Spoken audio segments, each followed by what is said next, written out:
بالله العلي العظيم. أعوذ بالله من الشيطان الرجيم. بسم الله الرحمن الرحيم. الحمد لله رب العالمين والصلاة والسلام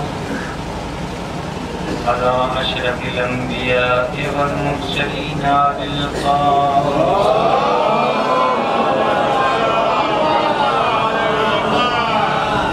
والصلاة والسلام على أهل بيته الطيبين الطاهرين المعصومين المظلومين المنتجبين المنتخبين.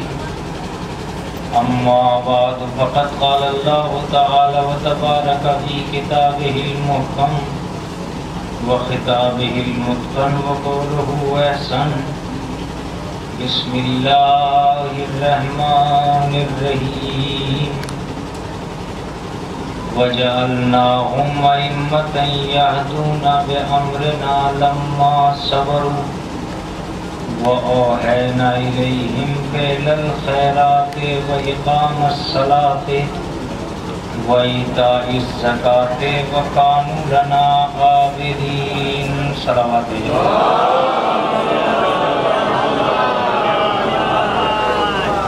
حضرات کرام قدر، اس سے قبل کہ میں اپنی آیہ کریمہ کا ترجمہ آپ کی خدمت عالیہ میں پیش کروں، میں یہ چاہوں گا کہ ایک چھوٹا سا گیپ ہے جو میرے سامنے والے لوگوں میں ہے. پیچھے کے لوگ باقاعدہ منظم بیٹھے ہوئے ہیں اور یہ جو چھوٹی چھوٹی جگہ خالی ہے یہ بھر جائے گی اگر آپ تھوڑا تھوڑا آگے آ گئے، جس سے ایک ربط بن جائے گا. تھوڑا تھوڑا آگے آ جائیے. ایک سلوات پڑھتے ہوئے محمد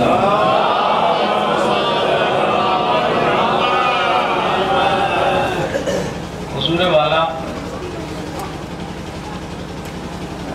آپ کی قدیم شرفداری سے متعلق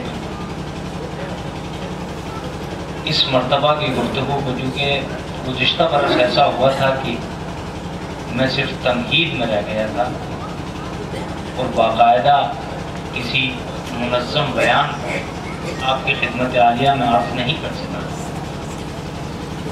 لہذا میں نے اپنے نوجوانوں کی خاطر یہ کوشش کی ہے کہ اس وقت جس آیہ کریمہ سے میں گفتگو کرنا چاہتا ہوں اور آپ حضرات کی تائید و سند اس بیان پر چاہتا ہوں، وہ صرف اتنا سا ہے کہ جس رشتے سے منسلک ہو کر آج ہم اور آپ یہاں بیٹھے ہیں، کیوں نہ اسی ذکر کو آگے بڑھایا جائے اور اسی بات کو عام کیا جائے. میری مراد یہ ہے کہ میں نے جس آیہ کریمہ کو عنوان کلام قرار دیا ہے اس میں ارشاد عہدیت ہوتا ہے کہ ہم نے انہیں امام بنایا ہے. وَجَعَلْنَاهُمْ أَئِمَّةً، ہم نے انہیں امام بنایا ہے. يَهْدُونَ بِأَمْرِنَا، وہ ہمارے امر کی ہدایت کرتے ہیں. لَمَّا صَبَرُوا، انہیں امام ہم نے اس وقت بنایا جب انہوں نے صبر کیا. وَأَوْحَيْنَا إِلَيْهِمْ فِعْلَ الْخَيْرَاتِ، اور ہم ان کی طرف وحی کرتے ہیں فعل خیرات کی، یعنی نیک کاموں کی. وَإِقَامَ الصَّلَاةِ، اور نماز کو قائم رکھنے کی. وَإِيتَاءِ الزَّكَاةِ، اور زکوٰۃ کو ادا کرنے کی. وَكَانُوا لَنَا عَابِدِينَ، اور وہ ہمارے پرانے عبادت گزار بندے تھے. یہ قرآن مقدس کی وہ آیت ہے جو ہمیں اور آپ کو ایک، اگر سارے صفات کو آپ بھول جائیں اور فراموش کر لیں تو ایک لفظ کی طرف متوجہ کرتی ہے. اس لفظ کا نام ہے امام.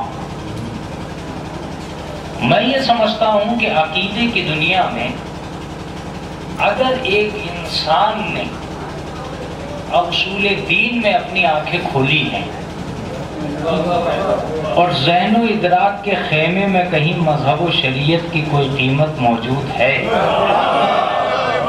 تو اس انسان کے لیے لازم ہے کہ وہ یہ پہچانے کہ امام کون ہے، کیسا ہے، کہاں سے آیا ہے. بلکہ میں تو یہ بھی کہہ سکتا ہوں کہ اور کہنا چاہیے کہ وہ امت ہی کیا ہے جو امامت کو نہ پہچانے۔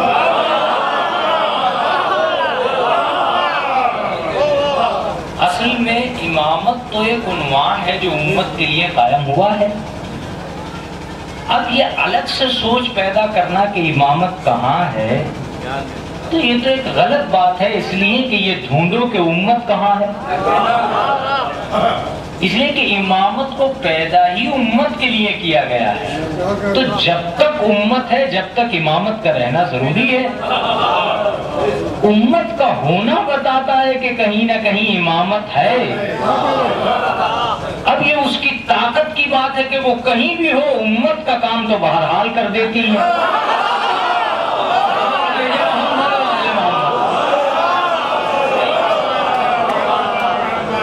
امت کے کاموں میں تو کوئی کمی نہیں آ رہی ہے، اس کے کہیں ہونے یا نہ ہونے سے کوئی بحث نہیں ہے۔ امت کے کام وہ آتا ہے، ظاہر سی بات ہے سب کے سامنے تو وہ آئے بھی نہیں، اس وقت بھی نہیں آئے جب یہاں تھے، لیکن سب کے کام بہرحال آئے۔ تو اس کا مطلب یہ کہ ایک امت کا لازمی فرض بنتا ہے کہ وہ یہ پہچانے کہ امام کون ہے، اور جیسے جیسے زمانہ پہچانتا چلا جا رہا ہے ہر چینل پہ امام حسین کا نام آتا چلا جا رہا ہے۔ یہ پہچان اس لیے بھی ضروری ہے کہ مسلمانوں میں بھی ضروری نہیں ہے کہ سارے مسلمان اچھے ہی ہوں، ورنہ یزید بھی ایک مسلمان ہی تو تھا۔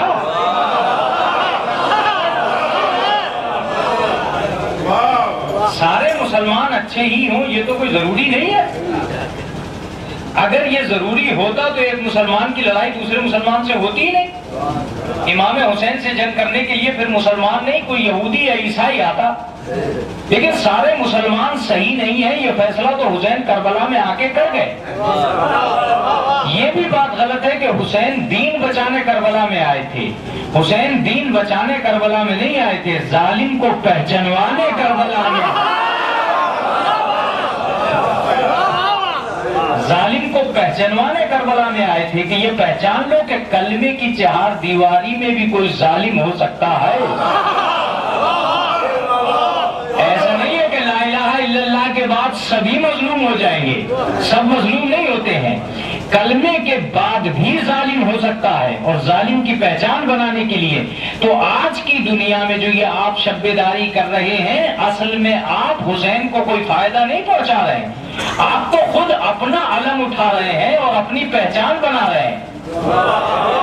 آپ حسین کے خیمے میں کھڑے ہو کے دنیا کو یہ میسج دینا چاہتے ہیں کہ ہم یزیدی مسلمان نہیں ہیں۔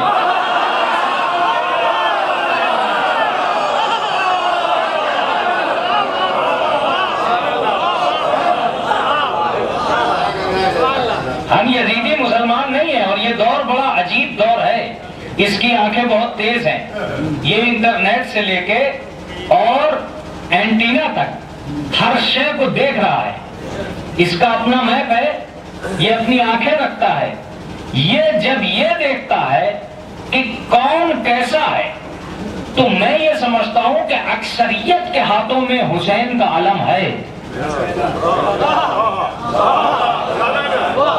چاہے وہ اسماعیلی ہوں، چاہے وہ خوجی ہوں، چاہے وہ گورے ہوں، چاہے وہ بریلی ہوں، ہندوستان میں اکثر تعزیے اہل سنت کے ہاتھوں میں ہیں۔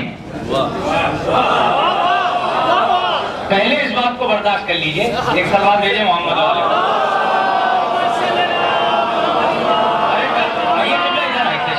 کبیر صاحب آ گیا تھے۔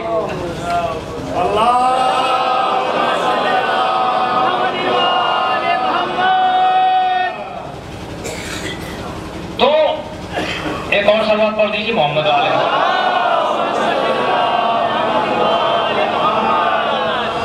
اکثریت کے ہاتھوں میں حسین کا علم ہے، یہ بات آپ بھی جانتے ہیں اور میں بھی جانتا ہوں، کسی کتاب کی ضرورت نہیں ہے۔ اہل سنت میں سب سے زیادہ اگر کوئی قوم تعزیہ اٹھا رہی ہے تو وہ اہل سنت ہے۔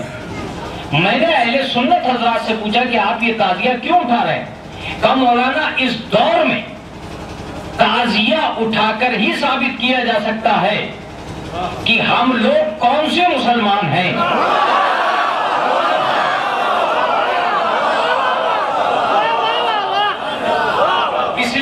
دنیا کی نظریں اس بات پہ ٹکی ہوئی ہیں کہ مسلمان کون سے خراب ہیں. اب ضرور متوجہ ہو جائیے گا، اس لیے کہ بات بڑی اہم آ رہی ہے. میں نے غیروں سے پوچھا کہ جن لوگوں کے ہاتھوں میں تعزیے ہیں، علم ہیں، آپ نے کیا تجزیہ کیا؟ کہا بس تجزیہ اتنا سا ہے کہ جن کے ہاتھوں میں علم نہیں ہے، زیادہ تر آتنکواد انہی قوموں میں نظر آ رہا ہے.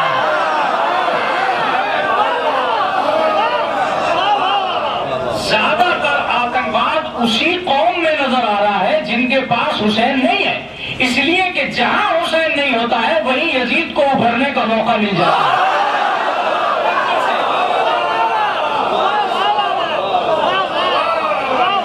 جہاں حسین نہیں ہوتا ہے وہیں یزید کو ابھرنے کا موقع ملتا ہے. ورنہ حسین کربلا میں حسین، ایک لفظ سن لیجئے تاکہ کام آ جائے میرے آنے والی نسل کے. ایک حسین کربلا میں ایک نسل کو ختم کرنے آئے تھے اور ایک نسل کو جنم دینے آئے تھے.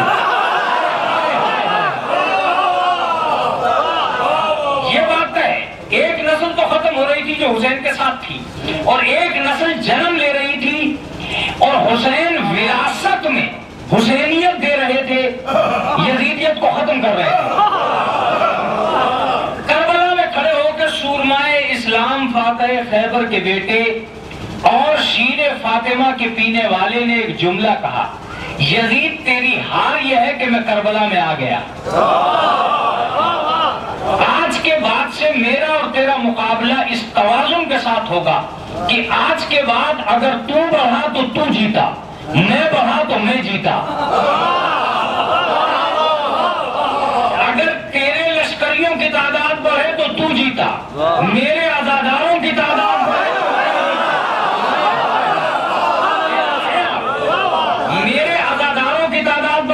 تو میں جیتا، تیرے لشکریوں کی تعداد بڑھے تو تو جیتا، تیرا منصب بڑھے تو تو جیتا، میرا منصب بڑھے تو میں جیتا. بہت توجہ سے دیجیے گا، تجھے تو دنیا میں پناہ بھی نہیں ملے گی. یزید نے بھی کہا کہ میں بھی ڈھونڈتا پھروں گا کہ میں کہاں ہوں. توجہ دیجیے گا، حسین کا معجزہ یہ ہے کہ یزید کو موقع ہی نہیں دے رہے ہیں کہیں بھی آنے کا. یزید نے چاہا کہ میں جنگل میں بسیرا کروں، درگاہ حسین بن گئی بھاگا.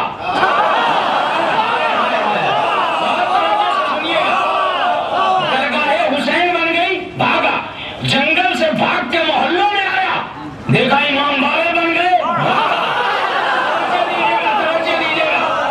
لوگوں کے گھروں میں گھسنے لگا، لوگوں نے گھروں میں علم لگانا شروع کر دیے.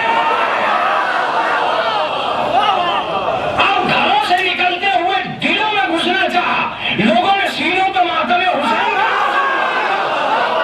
بس ایک مرتبہ ایک جملہ کہتا ہے، اور یہی جملہ حقیقت تاریخ ہے کہ حسین میں نے تو تجھے مدینے سے نکالا تھا، تو نے مجھے پوری دنیا سے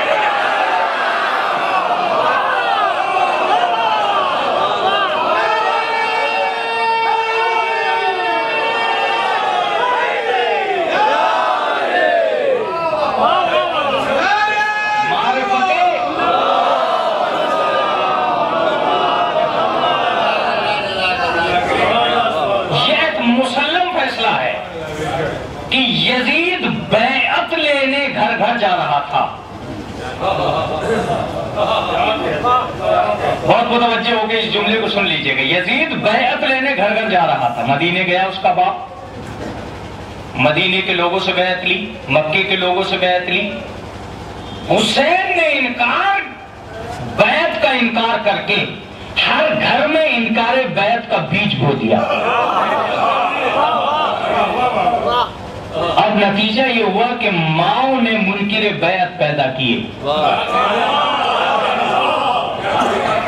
اس لیے کہ حسین کربلا کو اس ڈھنگ سے بنا کے گئے تھے کہ دنیا کی کسی عمر کا انسان کربلا کو ماننے سے انکار نہ کر سکا. میں نے کیا لفظ کہا؟ دنیا کا کسی عمر کا انسان کربلا کو ماننے سے انکار نہ کر سکا. جب اکبر کی بات آئی تو جوانوں نے تسلیم کر لیا، جب اصغر کی بات آئی تو بچوں نے تسلیم کر دیا، عباس کی بات آئی تو مردوں نے تسلیم کر لیا، زینب کی بات آئی تو عورتوں نے تسلیم کر لیا.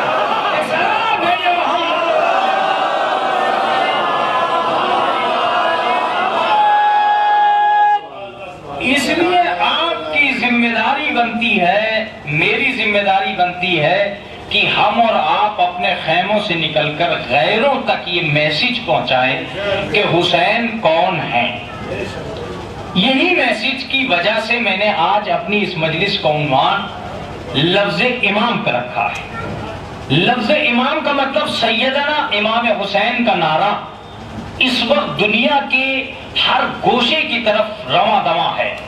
ہر آدمی سیدنا امام حسین کہہ کر اپنے آپ کو مطمئن کر رہا ہے، اپنے گھر کو مطمئن کر رہا ہے، اپنی نسل کو مطمئن کر رہا ہے، اپنی جماعت کو مطمئن کر رہا ہے، اپنے افراد کو مطمئن کر رہا ہے۔ لیکن میں پھر بھی یہ محسوس کرتا ہوں کہ میرے بچوں کو شاید لفظ امام کی طاقت کا اندازہ نہیں ہے۔ زبانوں پہ امام ہے، مگر لفظ امام سے اگر مانوس ہو جاتے تو شاید یہ کہہ اٹھتے کہ دنیا میں اس سے بڑا کوئی لفظ اللہ نے پیدا ہی نہیں کیا، اس سے بڑا کوئی لفظ پیدا ہی نہیں کیا ہے۔ بہت عمدہ لفظ ہے جو ہم تک اور آپ تک پہنچا ہے۔ اگر میرا بچہ، میرا بھائی اس لفظ کی حقیقت کو پہچان لے تو امامت کے صفات خود بخود ذہن آ جائیں گے۔ ایک صلوات پڑھیں محمد۔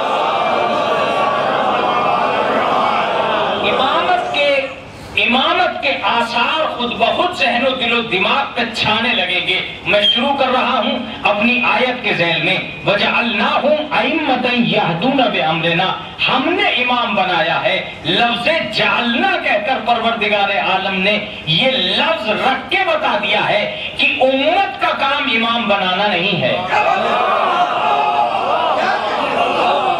امام بنانے کی ذمہ داری ہماری ہے۔ اب اگر ہماری ذمہ داری ہے تو ہم یہ خود جانتے ہیں کہ کسے امام بنانا ہے۔ عزیزوں توجہ دیجئے گا، کسی کے بنانے سے امام بنتے بھی نہیں ہیں، ورنہ 12 سے 13 ہوتے میں دیر نہیں لگتی۔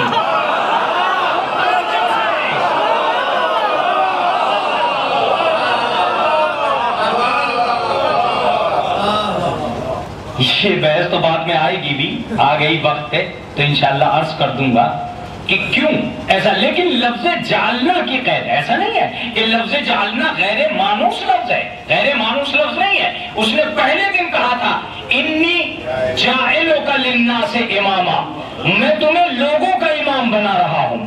قال ومن ذریتی، تو کہا کہ میرے معبود میری اولاد کا کیا ہوگا؟ قال لا ینال عہد الظالمین، کہا یہ عہدہ ظالمین کو نہیں ملے گا۔ اس نے پہلے دن کہا تھا کہ میں زمین پر خلیفہ بنانے والی، جاعل فی الارض خلیفہ، میں زمین پر خلیفہ بنانے والا ہوں۔ یا داؤد انا جعلناک خلیفۃ فی الارض، اے داؤد ہم نے تمہیں زمین پر خلیفہ بنایا ہے۔ تو جعلہ کا لفظ پہلی مرتبہ نہیں آیا، جاعل کا لفظ پہلی مرتبہ نہیں آیا، جب آدم کو بنایا تب بھی آیا ہے۔ لیکن پتہ چلا کہ جہاں جہاں لفظ جاعل آئے گا اس کا تعلق ہدایت سے ہوگا۔ آدم کے لیے لفظ جاعل لایا، اس کا تعلق ہدایت سے تھا۔ جناب ابراہیم کے لیے لفظ جاعل لایا، اس کا تعلق ہدایت سے تھا۔ لیکن کیا رشتہ ہے ہدایت کا؟ نبوت سے اور امامت سے۔ جب نبوت کے دور میں بھی لفظ جعلنا کہا جا رہا ہے اور امامت کے دور میں بھی لفظ جعلنا کہا جا رہا ہے، تو اصل میں میں نے پوچھا پروردگار سے معبود نبوت کا ترجمہ کیا ہے، امامت کا ترجمہ کیا ہے؟ عزیزوں متوجہ ہو جائیے گا کہ نبوت بھی منصب ہدایت ہے، امامت بھی منصب ہدایت ہے۔ اور توجہ سے، نبوت بھی منصب ہدایت ہے، امامت بھی منصب ہدایت ہے۔ جب نبوت کا دور ہے تو امامت کو لانے کی ضرورت کیا ہے؟ تو شاید پروردگار یہ جواب دے کہ تم نہیں جانتے ہو، نبوت بھی ضرورت ہدایت ہے، امامت بھی ضرورت ہدایت ہے۔ اتنا تو سب جانتے ہیں کہ ایک کے حوالے ابتدائے مذہب ہے، ایک کے حوالے انتہائے مذہب ہے۔ اگر سلطان ترجمہ کیے بغیر نہ جانا، اس مجمع کو مطمئن کیے بغیر نہ جانا، اگر میں کل تک بھی تفسیر نبوت و امامت کرتا رہوں تو یہ فرش ادا پہ بیٹھا ہوا مجمع شاید اتنی جلدی نہیں سمجھے گا جتنی جلدی میں آپ سمجھانے جا رہا ہوں۔ نبوت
کا ترجمہ کروں تو میں یہ بھی کہوں گا کہ غدیر خون کچھ بھی نہیں ہے سوائے دو زمانوں کے سنگم کے.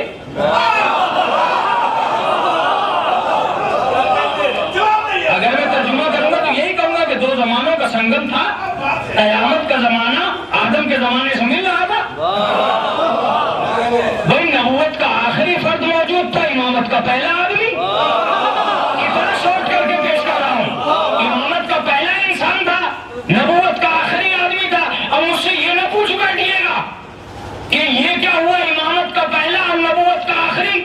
نہیں, غدیر خم کو تو ناز اس بات پہ ہے کہ ایک ممبر پہ دو سردار تھے.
تربیت کا وزن کم ہو جاتا. دیکھیے گلے کی غلطی نہیں ہے, مائک کی غلطی ہے.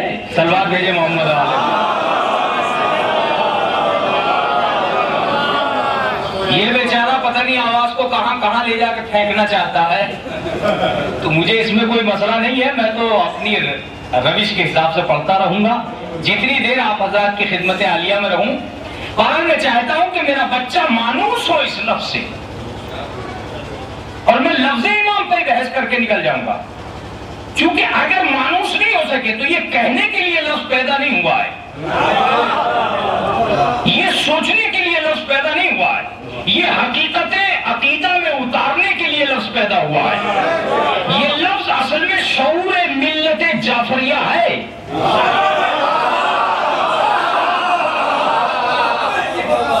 یہ لفظ اصل میں شعور ملت جعفریہ ہے.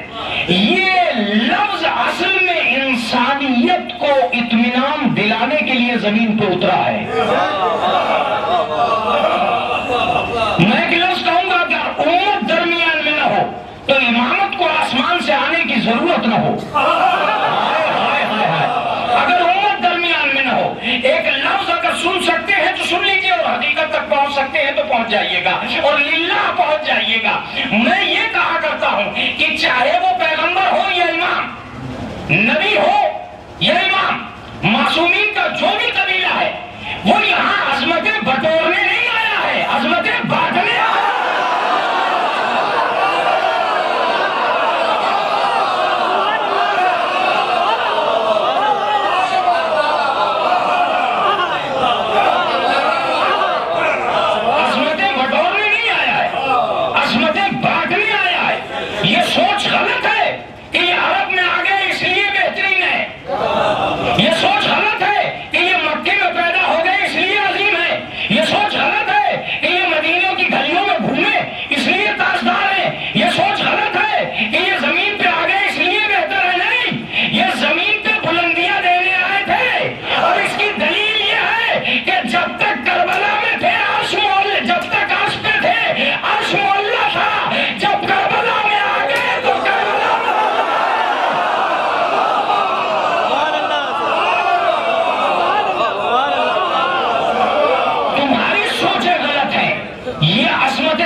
یہ بات طے ہے کہ جب تک ہم اس کو محسوس نہیں کریں گے نہ ذہن بلند ہو پائے گا نہ شعور بلند ہو پائے گا. کربلا جانے کے لیے نہیں بنی ہے، کربلا دل میں بسانے کے لیے. کربلا جانے کے لیے نہیں بنی ہے، کربلا دل میں بسانے کے لیے بنی ہے. اگر حسین کو پہچاننا ہے تو افراد سے پہچاننا، ورنہ حسین کے یہاں نقش عظمت کی کمی نہیں ہے. لوگ جب رسول پہ تامازن ہوئے کہ یہ اچانک ایک حادثہ تھا جو مکہ معظمہ ہو گیا، رسول جلال احمدی کے ساتھ ساتھ مدینے چلے گئے، آواز دی اگر یہ اچانک ہو گیا ہے تو ہم مدینے کو منورہ بنائیں گے. بیدار رہیے، میں صرف لفظوں میں بات کر کے نکل جاؤں گا. ہم مدینے کو منورہ بنائیں گے. اب کہو کہ یہ اچانک ہو گیا، اس نے کہا یہ آپ کی ذات پہ ختم ہو گیا، اس نے کہا میں نسل چھوڑ کے جاؤں گا، علی نجف جائے گا اشرف بنا دے گا، حسین کربلا آئے گا مولا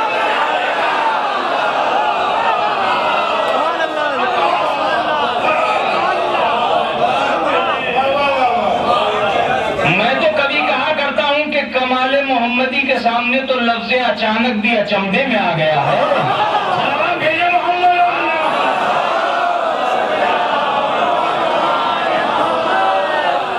کمال احمدی کے سامنے لفظ اچانک کو بھی اچمبا ہو گیا کہ کس کس چیز کو اچانک کہوں، کس کس زاویے کو اچانک کہوں، کس کس رخ کو اچانک کہوں. آمنہ کا لال زمینوں پر قدم رکھتا تھا اور انہیں آسمان بنا دیتا تھا، ذروں کی طرف نگاہیں اٹھاتا تھا اور انہیں آفتاب بنا دیتا تھا. ظاہر سی بات ہے اگر اس کے قدموں کے نیچے کی عظمت کو پہچان لیا تب اس کے کاندھے کے اوپر کا حال بنا.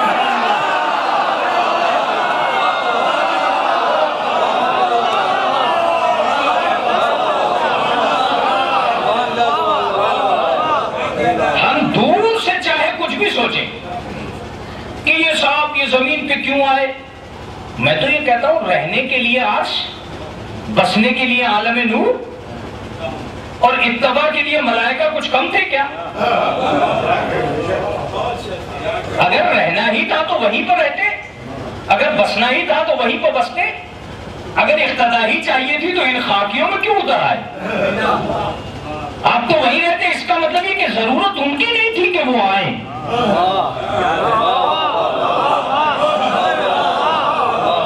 ضرورت ہماری تھی کہ وہ آئیں. اس کا مطلب یہ ہے کہ حاجت روا کو ہماری حاجتیں لے کے آئی ہیں، مشکل کشا کو ہماری مشکلیں لے کے آئی ہیں. اب وہ آیا کیوں ہے؟ میں ایک ہی بات کہہ سکتا ہوں کہ وہ آیا اس لیے تھا کہ اگر وہ نہ آتا تو زمین والوں کو کوئی اوپر نہ لے جاتا، زمین والوں کو کوئی اوپر نہ لے جاتا. میں ایک لفظ کہنے جا رہا ہوں، بلندیوں کا غرور نہ ٹوٹتا اگر آل محمد زمین پہ نہ آئے ہوتے. بلندیوں کا غرور نہ ٹوٹتا اگر آل محمد زمین پہ نہ آئے ہوتے. یا یوں کہہ لیجئے کہ دنیا جنت جاتی تو صحیح، جنت کی کوئی چیز زمین پہ نہ آتی اگر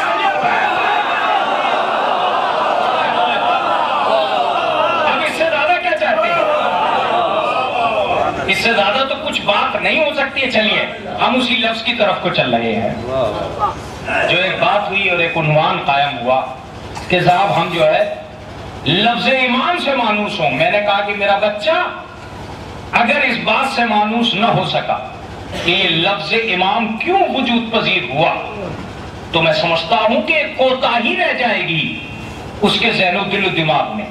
اور میں یہ بھی کہا کرتا ہوں کہ ہمیں بہت دور جانے کی ضرورت نہیں ہے. آج تو تبلیغات کے مشن بہت زیادہ ہیں، نہ جانے کس کس ہاتھوں میں ایجنڈا ہے اور کس کس کے ہاتھوں میں جھنڈا. کچھ پتہ ہی نہیں چلتا ہے کہ کس کس زاویے سے لوگ تبلیغ دین کر رہے ہیں بے دینی پھیلانے کے لیے.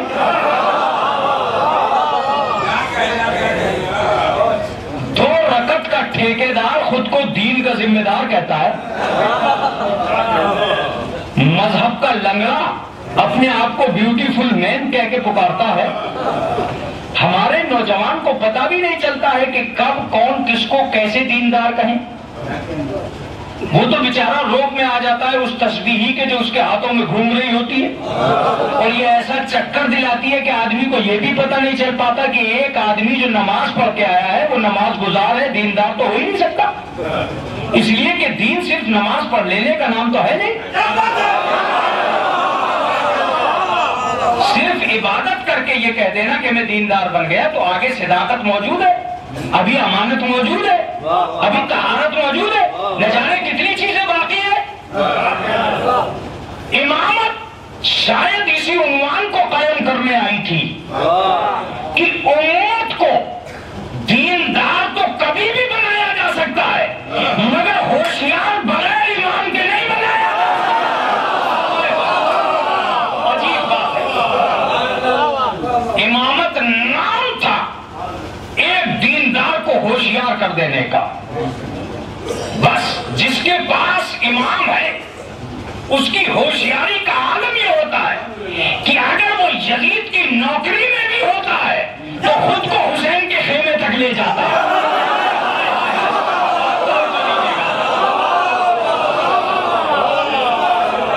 میں نے جو لفظ کہا ہے اس کی قدر ہونی چاہیے. بہرحال یزید کی نوکری تھی، ایک لفظ امام تھا بس حر کے ذہن میں جو مسلسل اسے تنگ کر رہا تھا کہ یزید پھر بھی یزید ہے، حسین پھر بھی امام ہے.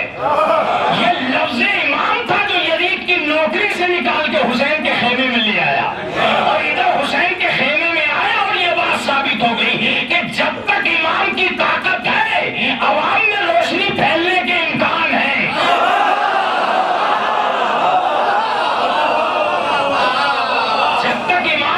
جب تک لفظ امام موجود ہے عوام میں روشنی پھیلنے کے امکان موجود ہے. میں ایک لفظ کہنے جا رہا ہوں، یہ جو آج رات کی شب بیداری ہے، یہ جو آج پوری رات امام کے نام پہ جاگنا ہو رہا ہے، یہ بات ثابت کرتا ہے، یہ بات ثابت کرتی ہے یوں کہ اس وقت اس دور میں ایسے لوگوں کا جاگنا اس بات کا ثبوت ہے کہ یہ مال و دولت کے بل پہ نہیں جاگیں گے، یہ صرف محبت کے بل پہ.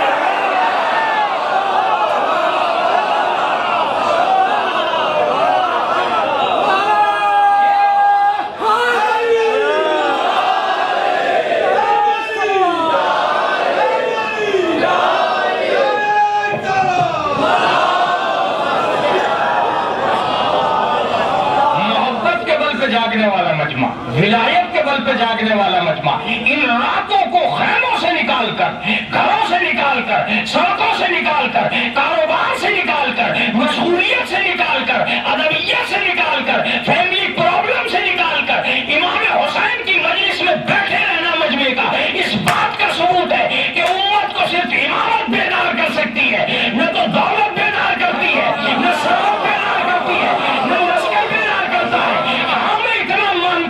کہ انہوں نے ان کو گھروں سے صرف ان کا امام نکال کے لایا ہے. اگر نکال کے لایا ہے تو میں پوری دنیا کو چیلنج کرتا ہوں کہ اس سے بہترین عبادت نہیں ہو سکتی ہے جب تک یہ مجلس میں بیٹھے رہیں گے، نہ غلط کہیں گے نہ غلط سنیں گے.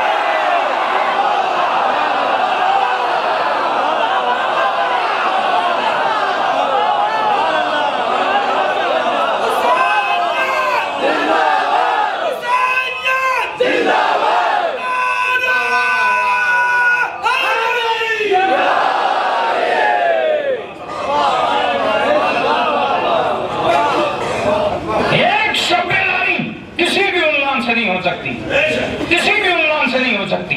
دولت کا بل یہاں نہیں چلتا، کہیں اور چلتا ہے. دولت کا بل نہیں چلتا، اس لیے کہ دولت کے بل پہ بہت متوجہ ہو جائیے گا جو لفظ کہنے جا رہا ہوں. دولت کے بل پہ دوسرے کی گردن کاٹی جاتی ہے، اپنا سینہ زنجیروں سے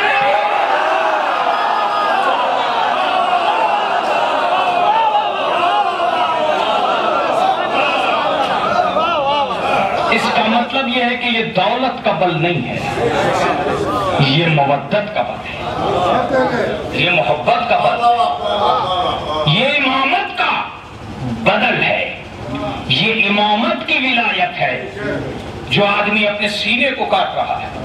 جو آدمی اپنے سر پر تلواریں برسا رہا ہے، دوسرے کے سر پر تلوار برسانا آسان ہے، خود اپنے ہی سر کو زخمی کرنا، اپنے آپ کو تعب میں ڈالنا، یہ اس بات کا ثبوت ہے کہ امامت کسی بھی وقت بیدار کر سکتی ہے۔ بس تمہیں امامت سے منسوب ہونا ضروری ہے، امامت سے وابستہ ہونا ضروری ہے، اور وابستہ ہونے کے لیے بھی میں یہ لفظ کہتا ہوں کہ وابستہ ہونے کے لیے بھی انہیں نہیں سجنا پڑے گا کہ وہ امام ہیں، تمہیں سجنا پڑے گا کہ تم مولائی بنو۔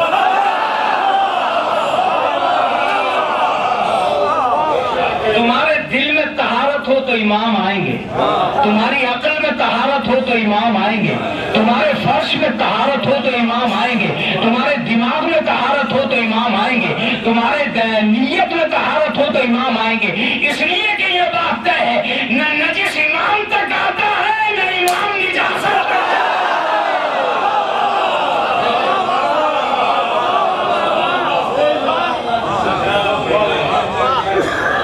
یہ تو لفظ امام ہے۔ اب یہ کہ امام کون ہے، یہ بات قمر سلطان کیا بتائے گا امام کون ہے؟ یہ چھوٹا سا طالب علم یہ بتا سکے گا کہ امام کون ہے؟ ہاں، اگر تمہاری سمجھ میں امام نہیں آ رہا تو اماموں کی تو بھیڑ ہے۔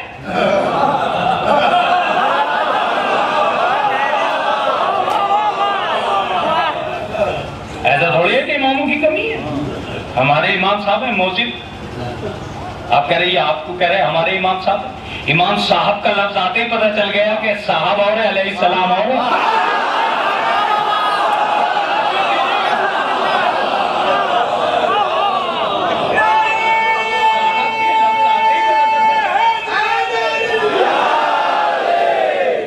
صاحب کا لفظ بتایا ہے کہ امامت ایک قدر کے ساتھ ہے، ایک قدر مشترک پائی جاتی ہے۔ یہ ایک عجیب بات ہے کہ جنہیں اللہ نے امام بنایا ہے انہیں دنیا علیہ السلام کہتی ہے، باقی سب امام صاحب ہیں۔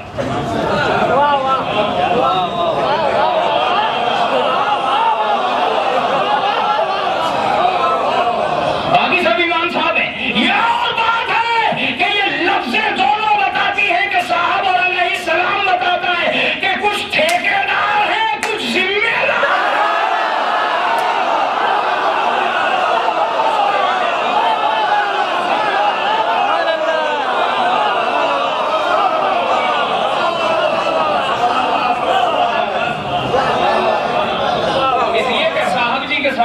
سر جھوٹانا علیہ السلام۔ میں یہ بتاتا کہ دیکھیں قرآن مجید نے اتفاق کیا ہے تو بہت ساری آیتیں امام پہ ہیں، وہاں ایک آیت یہ بھی رکھی ہے کہ وَجَعَلْنَاهُمْ أَئِمَّةً يَدْعُونَ إِلَى النَّارِ، وہ امام ہیں لوگوں کو جہنم کی طرف بلاتے۔ میرا مجمع کبھی کبھی مجھ سے پوچھا ہے مولویوں کو کیا ہوتا جا رہا ہے کہ یہ جھوٹے ہوتے جا رہے ہیں؟ میں نے کہا نہیں، ایسی تو کوئی بات نہیں ہے، ماشاءاللہ خیریت ہے، لیکن جب اللہ یہ کہہ رہا ہے کہ امام ایسے ہیں جو جہنم کی طرف بلا رہے، تو جب امام بگڑے ہوئے ہو سکتے ہیں ہمیں مولویوں کو بگڑنے میں کتنی دیر لگ رہی ہے؟ اس کا مطلب یہ کہ ہمیشہ دعوت کا ایک نظام رہا ہے، کچھ جہنم کی طرف بلاتے اور کچھ ہدایت کی طرف بلاتے۔ تو دو قسمیں تو پیدا کرنا پڑیں گی، یہ صاحب بھی امام ہے وہ صاحب بھی امام ہے، ان کا دعویٰ کہ ہم بھی ادھر سے، ان کا دعویٰ کہ ہم بھی ادھر سے، ان کی دعوت لوگوں کو جہنم میں لیے جا رہی ہے اور ان کی دعوت لوگوں کو جنت میں لیے جا رہی ہے، تو کیا کریں کیسے کریں؟ دونوں امام ہیں، کہا بھائی دونوں امام ہیں مگر دو قسمیں تو آپ اور ہم دونوں پیدا کر لیں تاکہ آگے کو ہماری سیڑھی چل سکے، تاکہ آگے کو ہماری منزل چل سکے، ہمارے عقیدے کے قدم بڑھ سکے۔ میں نے کہا کون؟ کہا کہ مجمع کو کب تک سمجھاؤ گے کہ اس آیت کا یہ ہے اس آیت کا وہ ہے؟ دو قسمیں ہو گئی ہیں، کچھ منہ بولے امام ہے کچھ اللہ والے امام ہے،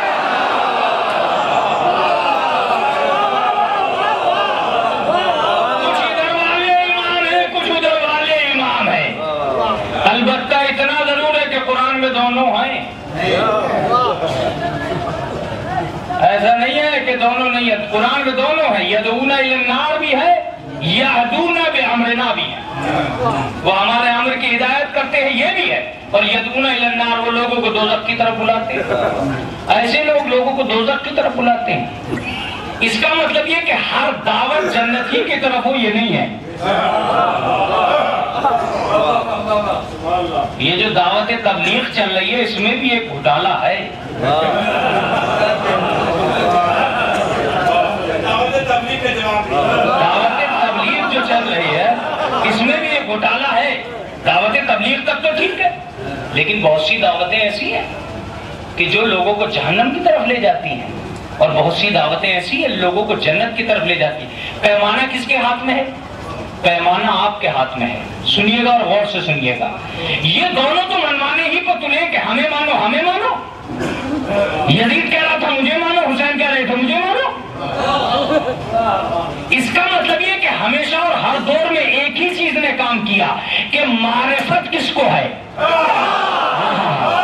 جس کی معرفت جتنی تیز ہوگی اطاعت اتنی ہی اہم ہوگی.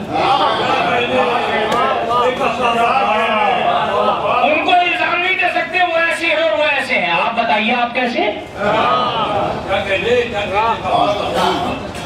جب حضرت علی سے پوچھا گیا کہ جی آپ سچے ہیں, اچھے ہیں, نیک ہیں, بہترین ہیں, مگر لوگ تو اس کے ساتھ بھی بہت ہیں, لوگ تو آپ کے دشمن کے ساتھ بھی بہت ہیں, تو حضرت علی نے فرمایا کہ جو جیسا ہوتا ہے وہ اس کے ساتھ جاتا ہے.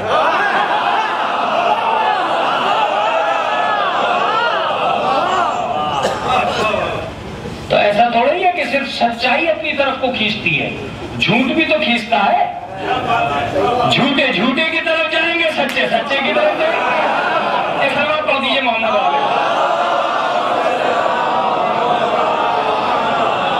یہ تو باتیں ہیں لمبی ہو جائیں گی اور ان کو لمبا نہیں ہونا چاہیے, شارٹ ہونا چاہیے, اس لیے کہ ماتمی دستے مولوی کی طرف دیکھنے لگتے ہیں کہ ہم شب بیداری کرنے آئے, ماتم کرنے آئے. یہ ہے کہ اپنی مجلس کو کھینچے جا رہے ہیں. یہ بھی کوئی ربڑ ہے کہ کھینچے جا رہے ہیں. حضور لفظ امام کی طاقت کا اندازہ اگر لوگوں کو ہو جاتا تو میں یہ دعوے سے کہتا ہوں کہ جھوٹے امام کا تو پلڑا ہی نہیں رہتا. تلنے کی تو بات اور ہے, پلڑا ہی نہیں رہتا. تلنے کی تو بات اور ہے, تولے کہا جاتے, پلڑا ہی نہیں رہتا. میں ایک اپنے بچے کے سامنے ایک لفظ رکھتا ہوں اور لفظ ہی اگر ترجمہ ہو گیا تو مجلس کا حق بھی ادا ہو جائے گا. پھر اس کے بعد ہو سکتا ہے کہ کسی زاویے سے سمجھا دوں اگر کسی رخ پہ آ گیا. لفظ امام کا مطلب ہوتا ہے آگے والا. دیکھیے میں ترجمہ کرنے جا رہا ہوں. لفظ امام کا مطلب ہوتا ہے آگے والا, یعنی امام وہی ہو سکتا ہے جو آگے ہو, وہ امام ہو ہی نہیں سکتا جو پیچھے ہو.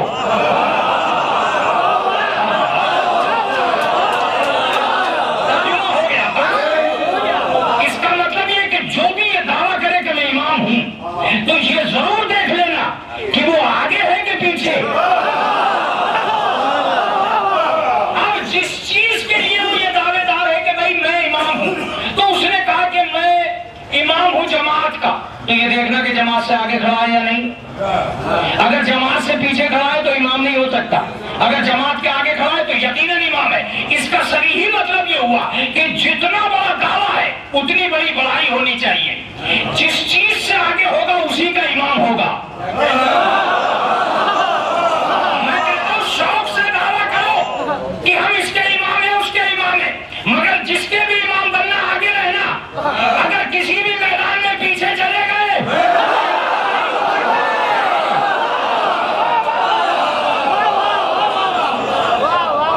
اگر کسی بھی میدان میں پیچھے رہ گئے تو امام نہیں ہو سکتے. تو اگر کسی نے یہ دعویٰ کیا کہ میں جماعت کا امام ہوں, اسے جماعت کے آگے ہونا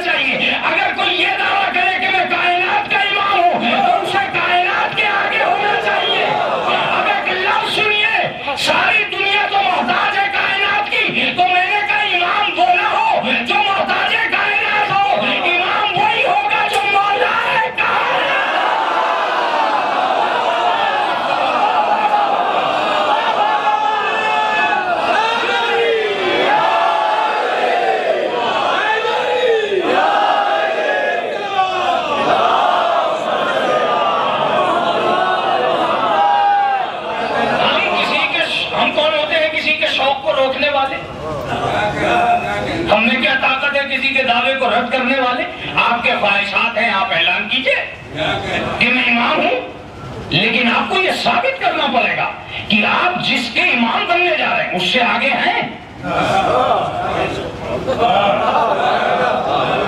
اگر آپ اس شے سے آگے ہیں، اس چیز سے آگے ہیں، تو یقیناً ہم تو امام صاحب کہنے کے لیے تیار ہیں۔ ہم نے کب منع کیا کہ ہم امام نہ مانیں، لیکن آپ کو ثابت کرنا پڑے گا کہ آپ سب میں آگے ہیں، سب میں آگے ہیں۔ حد یہ ہونی چاہیے کہ آپ کائنات میں تو بہت سی چیزیں جن کے آگے ہونا کوئی معمولی بات تو ہے نہیں۔ مثلاً اگر اس دنیا میں میں یہ اعلان کر دوں اس منبر سے بیٹھ کر کہ میں امام ہوں، تو لوگ کہیں گے پاگل بنا رہے ہیں دنیا کا، یہ تو خود وقت کے پیچھے چلتے ہیں۔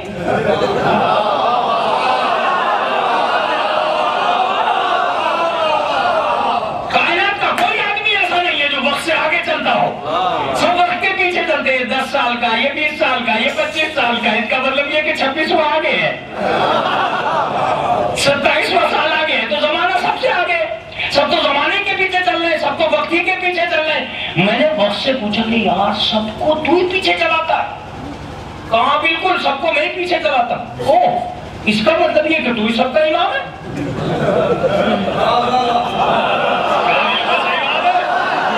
میں سب کا امام ہوں اس لیے کہ میں ہوں وقت۔ میں نے کہا تو اتنا تو بتا دے کہ تو بھی تو کسی کے پیچھے چلتا ہوگا۔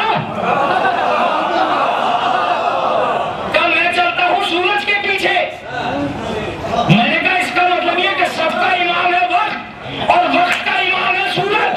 اب اگر کوئی ایسا آ جائے جو سورج کو اشارہ دے،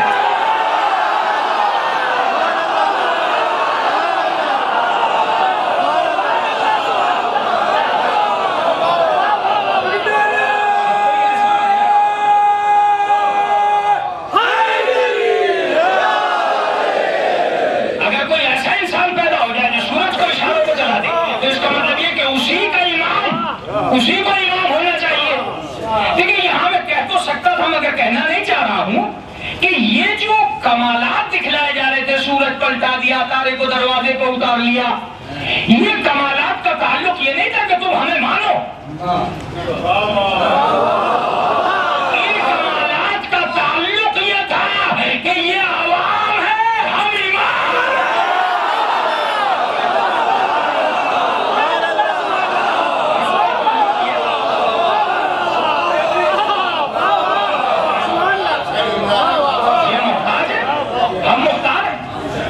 احتیاج کا دامن جب تک نہیں چھوٹے گا، آدمی کو امام بننے میں دیر لگے گی، کیونکہ امام وہی ہوتا ہے جو آگے ہو۔ اب اگر میں حدیث کی طرف جاؤں گا تو لطف مجلس اس موضوع پر بڑھ جائے گا۔ تو جو سب سے آگے ہو وہ امام ہے، سخاوت میں آگے ہو، علم میں آگے ہو، حلم میں آگے ہو، صف میں آگے ہو، جماعت میں آگے ہو، امت میں آگے ہو، شریعت میں آگے ہو، طہارت میں آگے ہو، میدان میں آگے ہو، شجاعت میں آگے ہو، قیادت میں آگے ہو، اور حد یہ ہو جائے کہ حق پیچھے چلتا ہو وہ آگے۔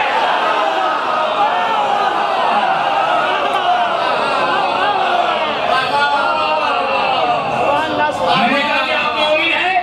کہا بالکل مومن ہوں۔ میں نے کہا آپ کس بات پہ مومن ہیں؟ کہا بھی مولانا حق کے پیچھے چلتا ہوں اس لیے مومن ہوں۔ میں نے کہا آپ مسلمان ہیں؟ کہا بالکل۔ کیوں مسلمان ہیں آپ؟ کہا میں حق کے پیچھے چلتا ہوں۔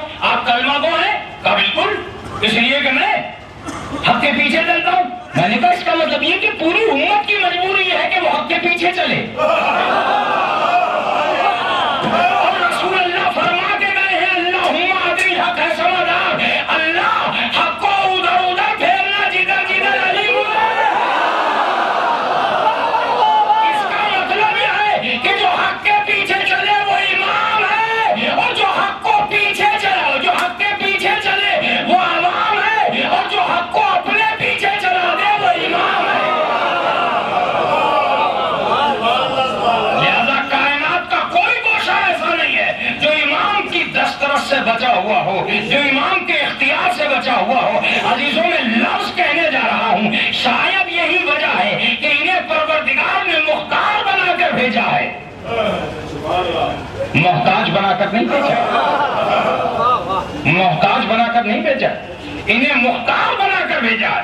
یہی وجہ ہے کہ ہم چاہے کتنا ہی مذہبی کیوں نہ ہو جائے، ہم لکھ کر نہیں دے سکتے کہ جنتی ہو گئے۔ ایک انسان بوڑھا نمازی، میں نے کہا تم جنتی ہوئے؟ گارنٹی نہیں مولانا۔ 25 حج کر لیے، ڈاکٹر کبیر صاحب حج کر آئے، میں ان سے کہتا ہوں کہ کبیر بیدی صاحب آپ بتائیے کہ آپ حج کرتے ہی جنتی ہو گئے؟ کہا مولانا گارنٹی نہیں، ابھی تو اور تمنا ہے، 10-20 اور کر لوں۔ توجہ دیجیے گا، تمنا کا بہانہ بتاتا ہے کہ آپ مطمئن نہیں ہے۔ بیدار خود بخود ہو جائے کیجیے۔ اس کا مطلب یہ کہ کسی کی کوئی گارنٹی نہیں ہے۔ جب تک انسان کے پیچھے احتیاط لگی ہے گارنٹی نہیں ہے، اور جہاں احتیاط ختم ہوئی گارنٹی ہو جائے گی۔ یہی وجہ ہے کہ دنیا کے بوڑھے یہ نہیں کہہ سکتے کہ ہم جنتی ہیں، اور رسول اللہ نے فاطمہ کے بچوں کے لیے کہا کہ یہ سردار جنت ہے۔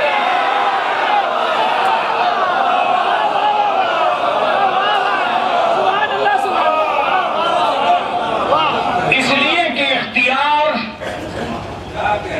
ہمیشہ کامل ہوا کرتا، احتیاط گارنٹی نہیں ہوا کرتی۔ احتیاط میں کیا گارنٹی؟ ہم تو خود ہی محتاج بیٹھے۔ کہا مولانا یہ سب تو باتیں ہیں، ممبر سے تو آپ کیسے ہی کہہ جاؤ، کیا پتہ چلتا ہے؟ ایسا کوئی ہے دنیا میں جو دنیا سے آگے ہو؟ ہاں، میں نے کہا یہ بڑا مسئلہ۔ ایک بات کو ہم ممبر سے کہتے ہیں، اس کو آپ قرآن میں ڈھونڈیں، اور ایک قرآن کہہ دے اسے آپ کبھی ممبر پہ نہ لائیں۔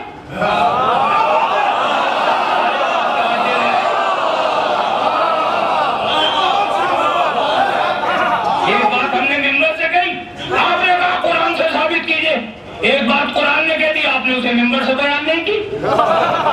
چلیے اگر میرے منہ سے نکلی گئی ہے تو میں قرآن سے بھی ثابت کر دیتا ہوں کہ دنیا میں 2 ہی قسمیں اللہ نے پیدا کی ہیں، کچھ پڑھنے آئے ہیں، کچھ پڑھانے آئے ہیں، کچھ سیکھنے آئے ہیں، کچھ سکھانے آئے ہیں، کچھ امت ہے، کچھ امامت ہے، کچھ عوام ہے، کچھ امام ہے۔ ایسا نہیں ہے کہ سب کو ایک دام 27 شیر کر دیا۔ اللہ نے یہ فضل و کرم کیا ہے کہ امت کو زندگی دے کر امت کو جینے کا طریقہ دینے کے لیے کچھ لوگوں کو ہادی اور رہبر بنا کے بھیجا ہے۔ یہ اور بات ہے کہ ہادی اور رہبر بنانے کے لیے بھی پروردگار عالم نے ان کو وہ فضل و کمال عطا کیا جو کسی اور کو عطا نہیں کرنا تھا۔ مثلا میری بات وہاں نہ رہ جائے، میں یہ بات ثابت کرنے آیا ہوں کہ محتاج کائنات کچھ لوگ ہیں۔ سورہ رحمان کی آیت پڑھیے آپ۔ رحمان ایک ایسا سورہ ہے جسے عوام خود پڑھتی ہے جم جم کے، اس لیے کہ اس میں قافیہ بندی ہے، آدمی یہ سمجھ ہی نہیں پاتا۔ شاعر پڑھتا ہے اس لیے کہ رحمان علم القرآن خلق الانسان علمہ البیان، اسے لگتا ہے تو شاعری ہو رہی ہے، اور آج تک کوئی یہ ثابت نہیں کر سکا کہ یہ شاعری ہے۔ ذہن و دل و دماغ میں سرور شاعری دے کر پروردگار عالم نے قافیہ بندی تو کی، مگر اسے شاعری نہیں بنایا، تاکہ دنیا کا کوئی آدمی یہ نہ کہہ دے کہ شاعری میں لغو ہوتا ہے۔ اگر شاعری بنا دیتا تو قرآن لغو ہو جاتا۔ لغو سے خالی رکھا۔ بہت سی صفات ہیں جن پر بحث نہیں ہو سکتی۔ اس سورہ رحمان میں ایک آیت ہے، اور آیت آپ تعویذ بنا کر لے جائیے گا۔ میں تو کہتا ہوں کہ تعویذ ہے یہ آیت امامت کے لیے، امامت کو ثابت کرتی ہے یہ آیت۔ یا معاشر الجن والانس ان استطعتم ان تنفذوا من اقطار السماوات والارض لا تنفذون الا بسلطان۔ اے گروہ جن و انس، اگر تم سرحد کائنات کو پار بھی کرنا چاہو تو نہیں کر سکتے۔ کیا کہا؟ جن و انس اگر سرحد کائنات کو پار بھی کرنا چاہو تو نہیں کر سکتے۔ ہاں کر سکتے ہو اگرچہ تم سلطان ہو۔ لا تنفذون الا بسلطان، اگر تم سلطان ہو۔ میں نے کہا اس کا مطلب یہ کہ جہاں کہیں یہ آدمی ہے سلطان، وہ آدمی اس کائنات کی 4 دیواری میں پابند نہیں ہے۔ جن پابند ہے، انسان پابند ہے، مگر یہ آدمی جو ہے سلطان، یہ ذات جو ہے سلطان، یہ آدمی پابند نہیں ہے۔ میں نے کہا بھائی ڈھونڈو کہاں ہے سلطان، تو ہر سلطان کے پیچھے کچھ نہ کچھ لگا ہوا ہے، کہیں قمر سلطان، کہیں مظہر سلطان۔ تلوار بھیجے محمد آل محمد۔ ڈھونڈو. میں نے کہا ڈھونڈو سب مل کے, کون ہے یہ سلطان؟ اگر یہ سلطان مل گیا تو سمجھنا وہ محتاج کائنات نہیں ہے, مختار کائنات ہے. وہ کائنات میں پابند نہیں ہے. میں گیا ڈھونڈنے کے لیے, قرآن سے کہا بتا کہاں ہے سلطان. اس نے 7 معنی دیے سلطان کے, مگر نہیں پتا چلا. میں نے کہا رسول اللہ آپ ہی بتا دیجئے کہاں ہے سلطان. اچھا تم مجھے سے پوچھنے آئے میری آیت ہے؟ ٹھیک ہے, اگر مجھے سے پوچھنے آئے ہو تو میں تو خود ہاتھ اٹھائے کھڑا ہوں. وَجَعَلْنِي مِن لَّدُنْكَ سُلْطَانًا نَصِيرًا. اے پروردگار مجھے اپنی بارگاہ سے سلطان دے دے.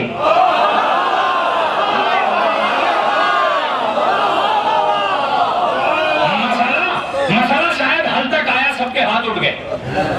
حل تک آ گیا مسئلہ. میں نے کہا یا رسول اللہ کیا مانگے ہو؟ کہا سلطان. میں نے کہا سورہ رحمان نے کہا کہ سلطان ہے, آپ کی دعا نے بتایا کہ سلطان ہے. اب یہ بتائیے کہ یہ دعا پوری ہوئی کہ نہیں ہوئی؟ آپ کو یہ سلطان ملا؟ کہا اگر نہ ملتا تو میں دامن پھیلا کے کعبے کے پاس کیوں جاتا؟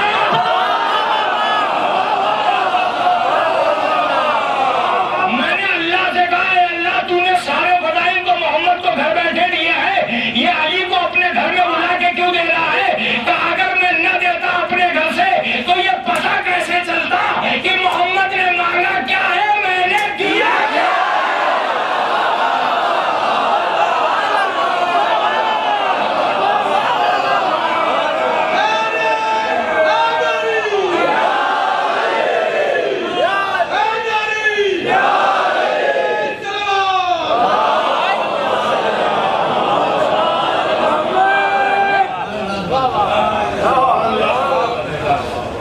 دیکھیے اب تک کی حالت بتا دوں کیا رہی ہے مجلس کی. اب تک کی حالت یہ رہی ہے کہ سب نے مل جل کے نہ تو نعرہ بولا ہے نہ سلوات پڑھی ہے.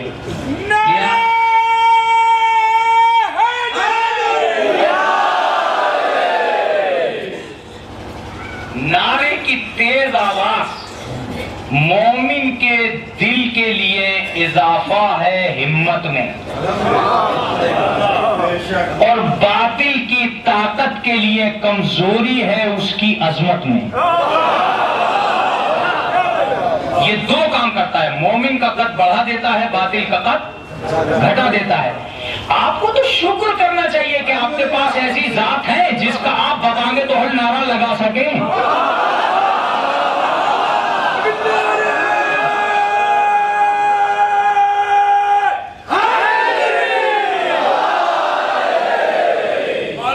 چاہنے والوں, علی کا نعرہ ایسا ہونا چاہیے کہ زمین دھمکے آسمان چمکے, اور جب بھی چمکے تو دونوں مومن دونوں ہاتھ اٹھا کے نعرہ لگائیں, جیسا کہ قرآن میں آیا ہے کہ جب بھی علی کا نام لو تو چہرے پہ چمک کے ساتھ. ہم نعرہ لگائیں گے, ہاتھوں کو ہاتھ اٹھا کر کے آپ تائید کریں گے کہ ہم لوگ مولائی ہیں.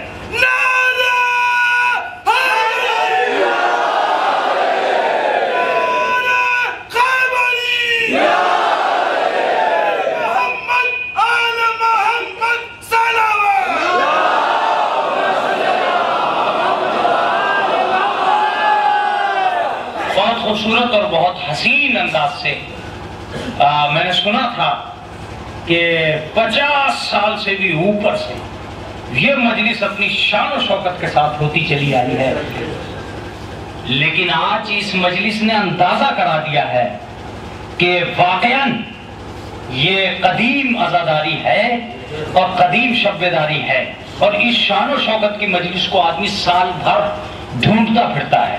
جب ہو جائے جب لائق شکر ہے, جب لائق شکر ہے.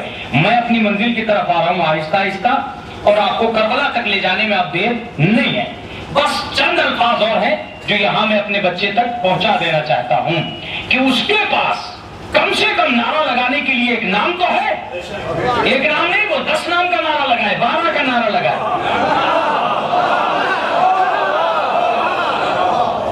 ابو طالب وہ سورمائے اسلام نہیں ہے جو تنہا واحد آیا تھا اسلام میں, اپنی اولاد بھی لایا تھا اسلام میں, ورنہ کسی کا باپ تھا کسی کا بیٹا, خاندان کسی کا نہیں تھا سوائے ابو طالب کے.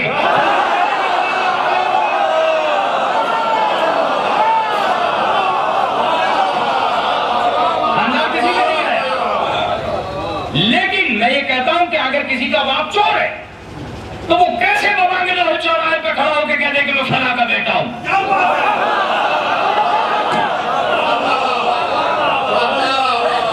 لیکن اگر کسی کا باپ پردھان منتری ہے تو وہ تو چوراہے پہ کھڑے ہو کے کہے گا ہی کہ میں پردھان منتری کا بیٹا ہوں۔ اس کا مطلب یہ ہے کہ بابا کے تو ہر انہی کا نام لیا جاتا ہے جن کے پاس بلندیاں ہیں۔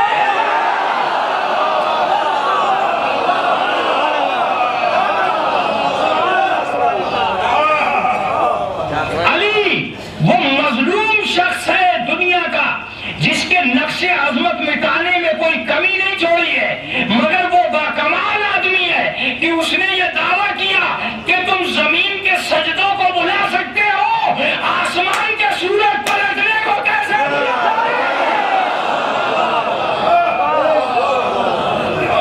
زمین کے نقش عظمت تو بلائے جا سکتے ہیں لیکن آسمان کے نقش عظمت وہ کیسے بلائے جا سکتے ہیں؟ تو اس کا مطلب یہ ہوا کہ امام کا لفظ پیدا ہوا ہے آگے کے لیے۔ جب لفظ میں اتنی طاقت ہے تو خود امام میں کتنی قوت ہے؟ لفظ میں اتنی طاقت ہے تو خود امام میں کتنی طاقت ہوگی؟ یہی وجہ ہے کہ امام کسی بھی میدان میں پیچھے نہیں رہ سکتا۔ توجہ دیجیے گا، اب دو لفظیں جو آپ کو آج کی مجلس کے قریب کریں گی، اور میں چاہتا بھی ہوں کہ بہت قریب ہو جائیں تاکہ بات کو تمام بھی کر دوں انشاءاللہ۔ پھر کبھی بحث ہوگی آپ کی میری، لیکن اس وقت میں چاہتا ہوں کہ ان دونوں آیتوں پر غور کر لیں۔ ایک طرف اللہ نے کہا کہ ہم نے انہیں امام جب بنایا جب انہوں نے صبر کیا، اور دوسری طرف جناب ابراہیم کے لیے کہا لا ینال عہد الظالمین، خبردار ابراہیم یہ عہدہ تمہاری ذریت میں جائے گا ضرور مگر انہیں نہیں ملے گا جو ظالم ہو۔ اس کا مطلب یہ کہ اللہ کی جانب کے امام کو پہچاننے کی یہ دو آیتیں ہیں۔ اگر وہ ظالم ہے تو امام ہو نہیں سکتا، اور اگر وہ صابر ہے تو یقیناً امام ہے۔ توجہ دیجیے گا، بہت توجہ، میں بھی اتنا شوق نہیں کر سکتا تھا جتنا تاریخ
یہ قید میں زندگی گزارتے رہے، ظلم اپنی رفتار سے چلتا رہا، یہ گردن کٹاتے رہے، لیکن آیت نے ثابت کر دیا کہ تم ظالم ہو، امام نہیں ہو سکتے۔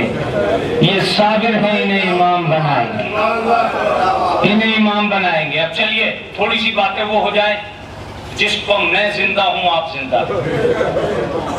ایک بات یہ بھی سن لیجیے، دنیا کا ہر آدمی جب اپنے عقیدے پر حرف رکھتا ہے تو اس کی ذمہ دار کتابیں نہیں ہوا کرتی، اس کی ذمہ دار عقیدہ ہوتا ہے۔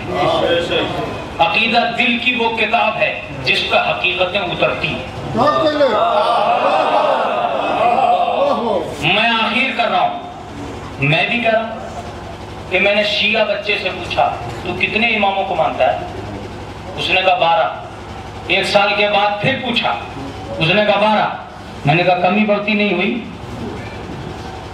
کچھ کم کر لے، کچھ زیادہ کر لے، زمانہ بڑھ گیا ہے، تو بھی ایک سال بڑھ گیا ہے، کچھ زیادہ کر دے۔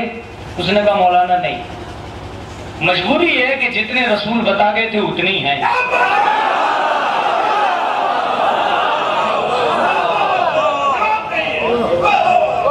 میں نے کہا تو کسے امام مانتا ہے؟ کہ امام کے بیٹے کو امام مانتا ہوں۔ 12 میں 11 میں یہی صفت، امام کے بیٹے کو امام مانتا ہے۔ تو میں نے کہا چھوڑ، آج نام بدل لے، میں امام کا دوسرا بیٹا دیتا ہوں تجھے، تو اسے امام مان لے، اس کو امام مت مان۔ کا مولانا مجبوری یہ ہے کہ رسول جس بیٹے کا نام بتا گئے تھے اسی بیٹے کو امام ماننا ہے۔ بہت توجہ سے سنیے گا میرا جملہ، میں نے غور کرنا شروع کیا، تعداد نہ گھٹتی ہے نہ بڑھتی ہے، اس کا مطلب یہ کہ یہ لوگوں نے نہیں بنائے، اللہ نے بنائے۔ اور اگر یہی بات ہے کہ امام امام کے بیٹے ہی کو کہا جاتا ہے تو ہر بیٹے کو امام نہ بنانے کا مطلب یہ ہے کہ وراثت سے امام نہیں بنا، صلاحیت سے امام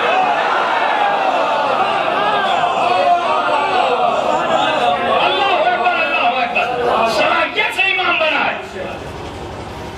کہا مولانا پھر بھی کچھ بتائیے، امام کون ہوتا ہے؟ میں شیعہ عقیدے کی بات کر رہا ہوں۔ اب قرآن کی آیتیں سنا چکا، تفسیر کر چکا، کیا کروں؟ میدان بہت لمبا ہے، موضوع بہت چوڑا ہے، اس میں آگے نہیں بڑھا جا سکتا، لیکن آخری بات تو اپنے بھائی کو بتائے کے جاؤں گا۔ شیعہ جس امام کو امام مانتا ہے اس میں کمال یہ ہے کہ 2 معصوموں کا ایک امام کے آگے پیچھے ہونا لازمی ہے۔ ارے بیدار ہو جائیے، بیدار ہو جائیے، کیا بات ہے اس بات امامت میں سمجھتا ہوں کہ ہر بات کا توڑ ہے، اس کا توڑ نہیں ہے۔ 2 معصوموں کا ایک امام کے آگے پیچھے ہونا لازمی ہے۔ ایک معصوم بتائے کہ یہ امام ہے اور ایک معصوم تصدیق کرے کہ یہ امام ہے۔ کروں گا۔ نبی نے علی کے لیے کہا کہ یہ امام ہے، ولیکم و امامکم بعدی، یہ تمہارا ولی ہے اور تمہارا امام ہے میرے بعد۔ کیا کہا؟ میرے بعد یہ تمہارا ولی ہے اور تمہارا امام ہے۔ رسول نے کہا، امام حسن نے ان کے پیچھے نماز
اٹھ جائے گا کہ ایک معصوم تصدیق کرے. اب پتہ چلا کہ امامت کسے کہتے ہیں.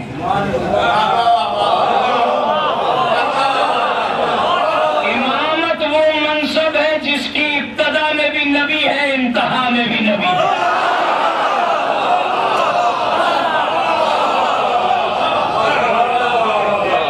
امامت وہ منصب ہے جس کی ابتدا میں بھی نبی ہے, انتہا میں بھی نبی. آخری رسول سے یہ سلسلہ شروع ہوا, اور اب یہ کہنا کہ امام کون ہے, میں یہی کہتا ہوں کہ وراثت نبوت ختم ہو جاتی ہے اگر امامت نہ ہوتی. ہاں, امام کسے کہتے ہیں یہ ایک لفظ میں سن لیجئے. نبی جو کام کر کے گئے تھے, کیا سب کو یقین آ گیا تھا کہ یہ بات سچی ہے؟ نبی چلاتے رہے جنت جنت جنت, پھر بھی لوگ یہ پوچھ بیٹھے جنت کہاں ہے. اس کا مطلب کسی کو یقین نہیں آ رہا تھا کہ جنت ہے بھی کہ نہیں. امامت نے کہا تو صحیح, نبی بتانے کا کام کرے گا, ہم دکھانے کا کام کریں گے. توجہ دیجیے گا, نبی بتا کے چلا گیا کہ جنت ہے. جب امت نے نہیں مانا تو حسنین نے لباس منگا کے کہا اگر نہ ہوتی تو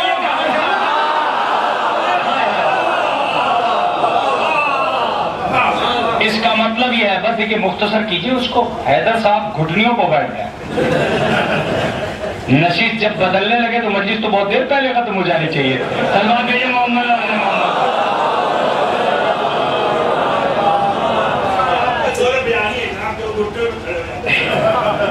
تو حضور والا امامت نبوت کے مقصد کی تکمیل کا نام ہے. بتانے کا وقت تھا نبوت, منوانے کا وقت ہے امامت. ایک ایک لفظ میں لطف آنے لگے گا, موضوع کی مجلس سننے کا یہی فائدہ ہوتا ہے. بتانے کا وقت تھا نبوت, منوانے کا وقت ہے امامت. دعوے کا وقت تھا نبوت, تصدیق کا وقت ہے امامت. لانے کا وقت ہے نبوت, بچانے کا وقت ہے امامت.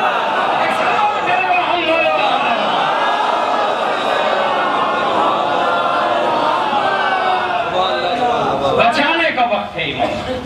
امامت قدم قدم پہ نبوت کے دعوے کی تصدیق ہے. دنیا بھول رہی تھی کہ نبی نے کیا کیا, حسین نے کربلا میں آ کے یاد دلا دیا. مجدد دین محمد ہیں حسین,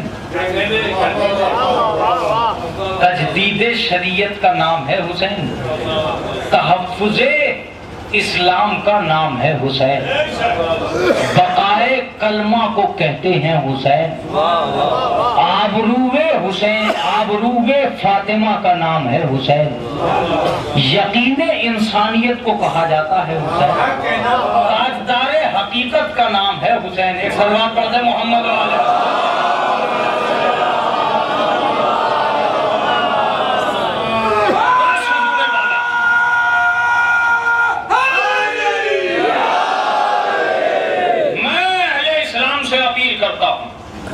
کہ حسین کو سامنے رکھو, یزید خود بخود پیچھے ہو جائے گا. حسین کو آگے رکھو, حقیقت تمہارے پاس آ جائے گا. تمہیں اپنے سماج کا اعلان کرنے کی ضرورت نہیں ہے اگر حسین کا علم لے کے چل دیے. کسی طاقت سے گھبرانے کی ضرورت نہیں ہے اگر حسین دل میں آ گیا. آدمی جری جبھی بنتا ہے جب کسی جری سے اس کا تعارف ہو. اگر اس کا کسی جری سے مانتا ہی نہ پڑا ہو, پہچانتا بھی نہ ہو کسی جری کو, تو کیا جرات دکھلائے. حسین نام ہے ایسی جرات کا کہ جھولے میں بھی شیر کو کروٹ بدلنے کو مجبور کر دیتا ہے.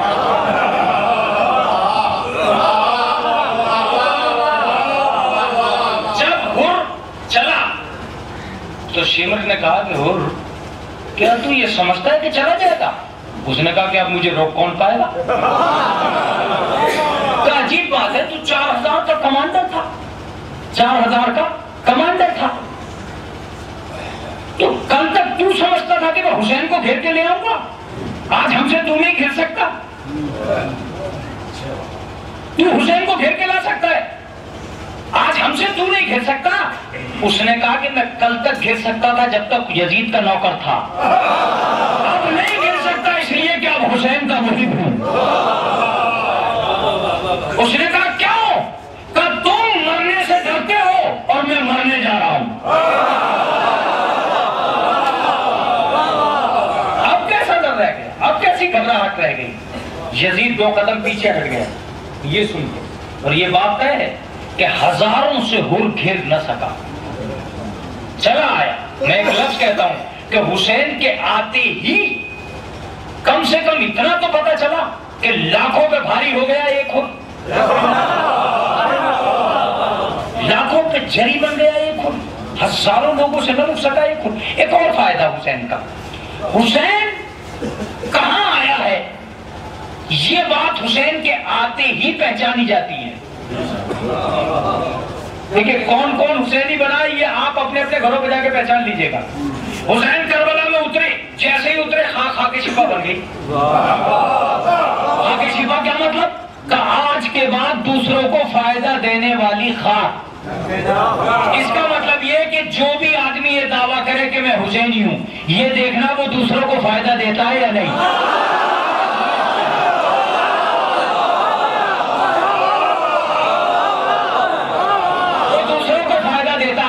یا نہیں۔ اسی لیے ہر حسین کی مجلس میں تبرک بانٹا جاتا ہے تاکہ دنیا اعلان حسینیت کو پہچان لے کہ لوٹنے کا نام حسینیت نہیں ہے۔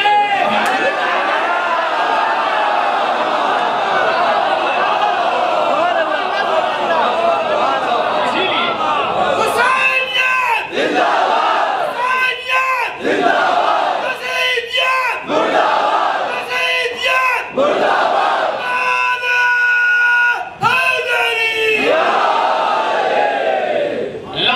سلام کیجئے اس حسین پر جو کربلا کے میدان میں بھی صرف اور صرف تمہیں یاد کر رہا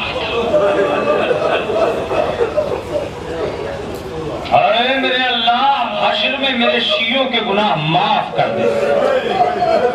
جی بھر کے فرصت ہے نا دوستو، اس لیے کہ تقریباً اس بستی میں آپ آتے ہیں، عزاداری خداوند عالم آپ کو اجر دے۔ اس جگہ والے لوگ تو آپ کے شکر گزار ہیں ہی، لیکن اس کا اجر آپ کو فاطمہ ہی دے سکتی ہے۔ بس میں تو اتنا کہہ سکتا ہوں کہ اگر آگے ہو تو جی بھر کے فرصت ہے نا۔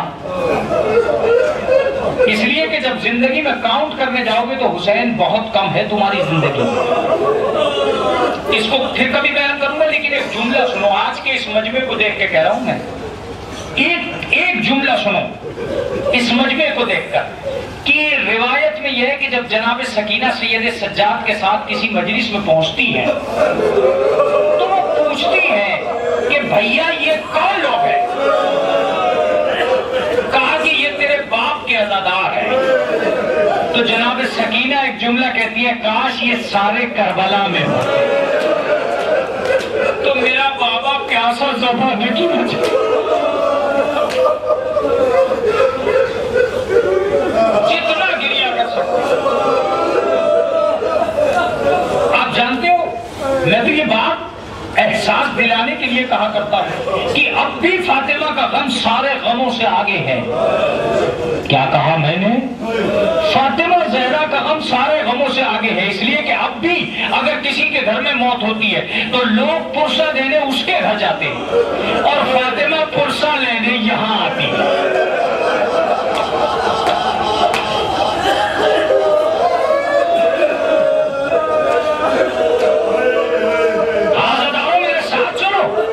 میرے ساتھ چلو اور اس مجلس کو جناب زینب کے سامنے لے جاؤ اور ایک جملہ ضرور کہنا کہ بی بی ہم تیرے عزادار ہیں، بی بی ہم تجھے تیرے بھائی کا پرسہ دینے آئے۔ آپ جانتے ہو کہ جناب زینب کو اس زمانے سے سب سے بڑا شکوہ کب ہوا؟ جب جناب زینب مدینے میں آ گئی تو جناب سید سجاد سے ایک جملہ کہا کہ سید سجاد اگر کسی کا کوئی ایک بھی مر جاتا ہے تو لوگ اس کے گھر پرسہ دینے جاتے ہیں، لیکن سجاد میرے گھر ابھی تو کوئی پرسہ لینے نہیں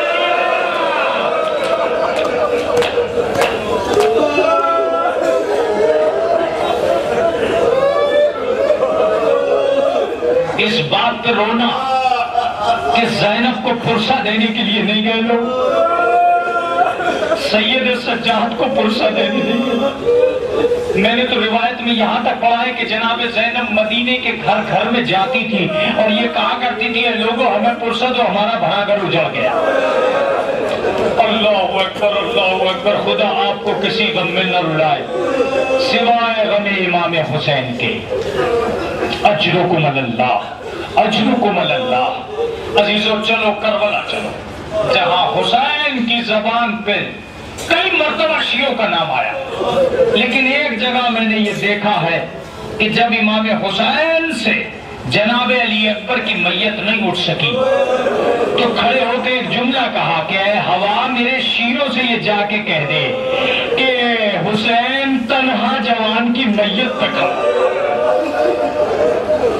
کیسا وقت تھا جب میرا مولا یاد کر رہا تھا، کیسا وقت تھا جب میرا آقا یاد کر رہا تھا، میں مجلس کو تمام کر رہا ہوں۔ ہاں یہی جوان دانا دشمنوں کی سمجھ میں بھی نہیں آتا تھا کہ غم کس کیفیت سے حسین پہ گزرا ہے، لیکن ایک جملہ میں تم سے کہنا چاہتا ہوں، اس کے بعد پھر تمہاری اپنی مرضی ہے کہ تم کربلا کو کتنا سمجھو گے۔ کربلا کی سرزمین نے اور مصائب نے ہر آدمی کی شکل کو اتنا بدل دیا تھا کہ نہ تو کوئی مدینے میں پہچانا نہ کوئی حسین کو پہچانا۔ بس میں مجلس کر چکا، جب یہ لشکر نوکے نیزہ پہ تھا تو کوئی حسین کو پہچان نہیں پا رہا تھا۔ اتنے دن میں آدمی کیسے تبدیل ہوتا ہے یہ آپ کو ایک روایت سے پتہ چلتا۔ جب یہ سرہائے شہداء پیش کیے گئے یزید کے سامنے تو یزید نے امام حسین کا سر لینے سے انکار کر دیا اور شمر سے یہ جملہ کہا کہ شمر یہ حسین کا سر نہیں ہو سکتا۔ تو کہیں نہ کہیں حسین کے سر کو بیچ کے آیا ہے۔ یزید سے شمر کہتا ہے کہ یہ کیا کہہ رہے ہو، اسی کے لیے تو ساری محنت ہوئی ہے حاکم، اسی کے لیے ساری محنت کر کے لایا ہوں، تم کیسے انکار کر سکتے ہو کہ یہ حسین کا سر نہیں ہے؟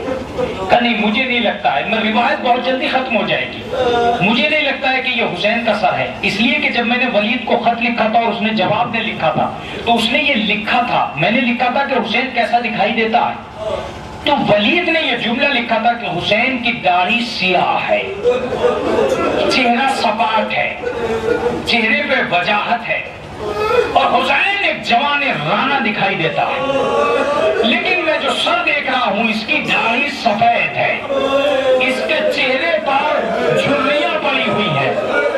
بس روایت بتاتی ہے کہ شمر زمین پر بیٹھ گیا اور بیٹھ کے کہتا ہے کہ اگر جملہ سنیے اور اس کے بعد روئیے گا، اگر کسی آدمی پر صدیوں کے مصائب لمحوں میں پڑ جائے تو وہ لمحوں میں برا ہو جاتا ہے۔ میرے حسین کو سفید ہوتے دیکھا، میرے حسین کی کمر جھکتے دیکھی، میں نے حسین کو برا ہوتے دیکھا۔